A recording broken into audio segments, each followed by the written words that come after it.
¿Quién es esta gente que llaman atenienses? Hasta mediados del siglo VI a.C., los griegos gozaron del raro privilegio de extenderse sin ser molestados.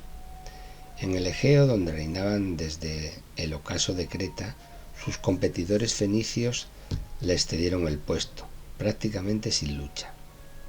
Pero esta situación cambió cuando las ciudades jonias tuvieron que someterse al poderoso reino de Lidia y pagar tributo a su soberano Creso.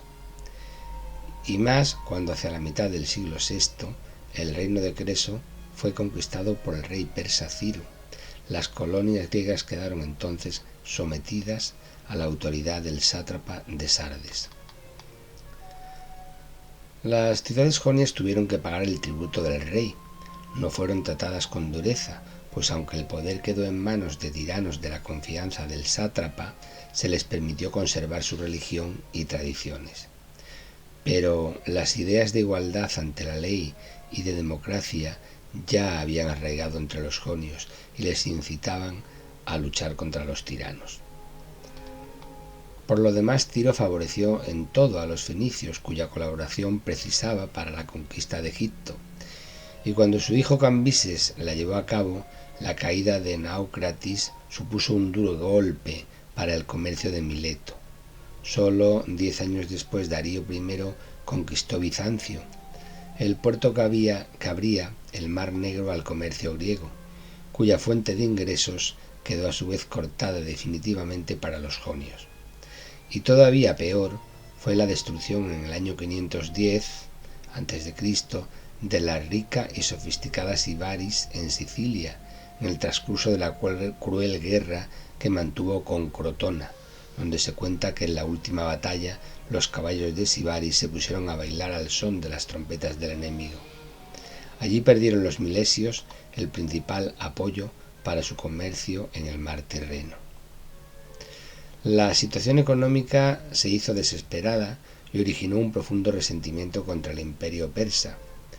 Y no fue necesario enconar mucho los ánimos para transformar el deseo de libertad de los jonios en abierta rebelión.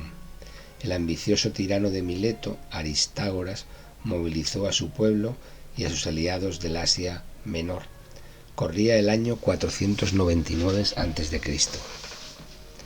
La petición de ayuda a los griegos solo fue atendida por Atenas, que envió 20 galeras, y por Calcis, en Eubea, con otras 5. Los espartanos hicieron oídos sordos. Por sí solas, bien poco podían oponer estas colonias griegas a las inagotables reservas del imperio persa. La suerte de los jonios estaba echada. Todavía consiguieron algunos éxitos antes de que el rey persa reuniera tropas suficientes. La flota jonia logró reconquistar Bizancio, sublevaron a la población griega de Chipre e incluso llegaron a incendiar Sardes, pero fue su última hazaña.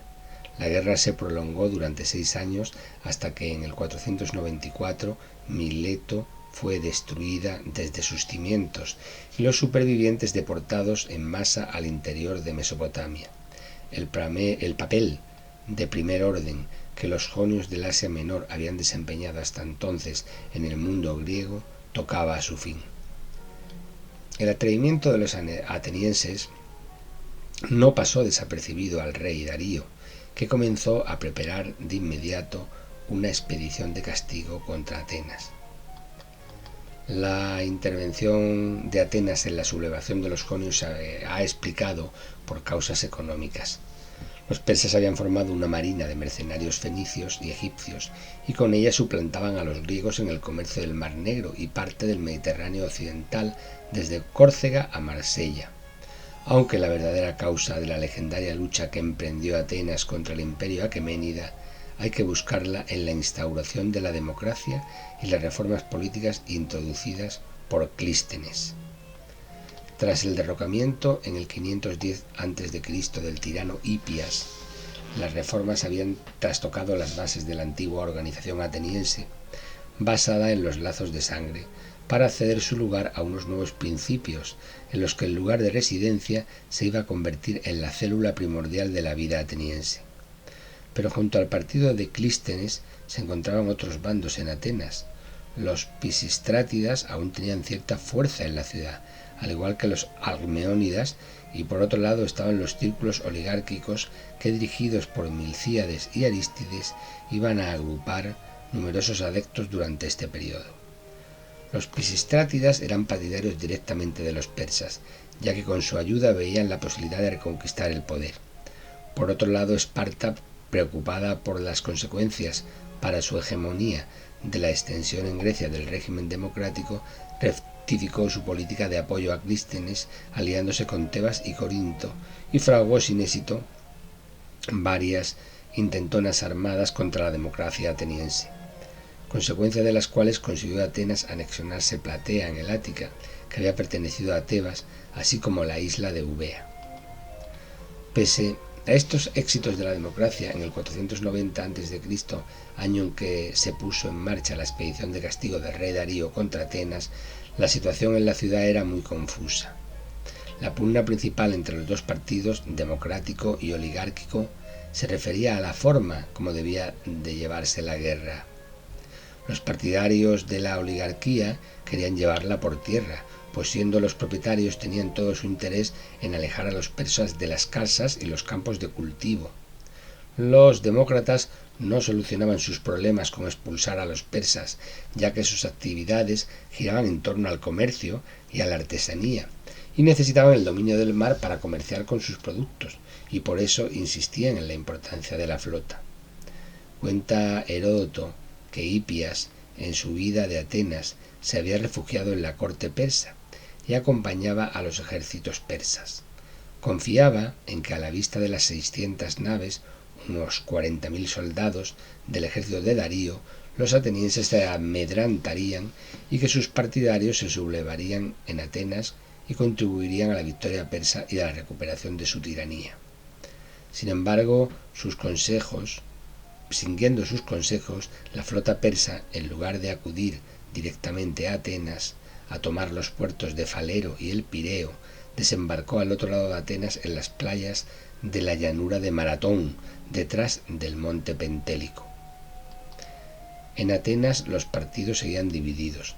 Acordaron despachar al corredor Filipides a solicitar la ayuda de Esparta, quien, en legendaria carrera, recorrió en solo 2 días los 220 kilómetros que separan a Atenas de Esparta, y aún regresó a Atenas, suponemos que la vuelta fue a caballo, para comunicar la parsimoniosa respuesta espartana, que acudirían a la guerra una semana más tarde, cuando finalizaran la celebración de la conmemoración religiosa del plenilunio de agosto.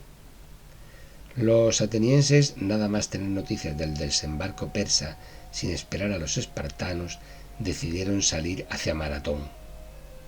Según Heródoto, se mantenían en las colinas, sin atreverse a poner pie en la llanura, conscientes de la superioridad en este terreno de la caballería persa.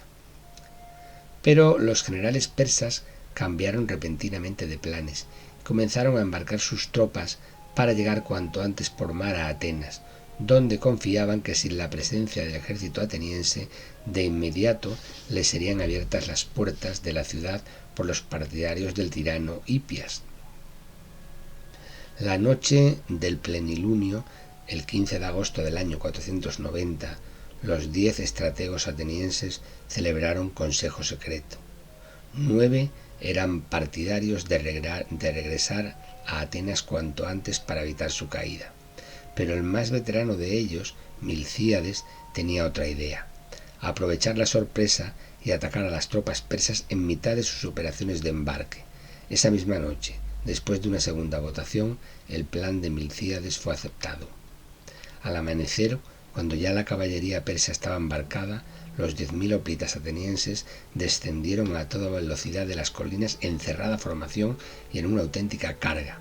Debió de ser una formidable carrera, en poco más de 5 minutos recorriendo los 8 estadios, 1,5 kilómetros, que los separaban de la playa, y protegiéndose con los escudos de la incesante lluvia de flechas arrojadas por los arqueros persas.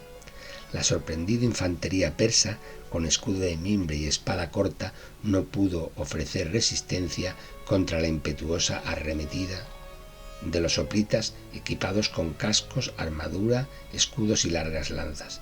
Según Heródoto, murieron en Maratón 6.400 persas por solo 192 atenienses. Los persas, reembarcados, llegaron a Atenas, pero el entusiasmo que provocó la victoria de Maratón desanimó a los amigos de Hipias y los persas tuvieron que regresar a Asia sin ningún otro intento de desembarco.